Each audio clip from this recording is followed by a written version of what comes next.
Hello everyone, welcome back to our channel বংশেশী। আজকে কোনো উনুনে, গ্যাসে বা ইন্ডাকশানে কোনো কাজ করব না। আজকে বানাবো ছোলা দিয়ে চানা ছোলা বা ছোলা মাখাবো আর কি, সব কিছু দিয়ে যেভাবে মশলা মুড়ি করা হয় সেইভাবেই ছোলাটাকে জাস্ট মাখাবো।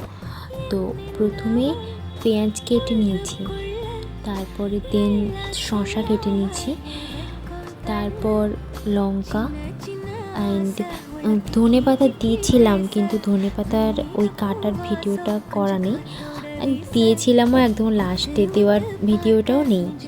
তো ছোলার সাথে আরেকটা জিনিস, আলু দিয়েছিলাম, আলুটার কথা ভুলে গেছিলাম। আলুটা সেদ্ধ করে নিয়েছি, ছোলাটাও সেদ্ধ।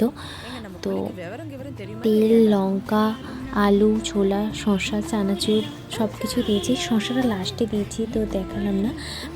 খুব ভালো খেতে হয়েছিল। Thank you. নতুন ভিডিও নিয়ে আসছি।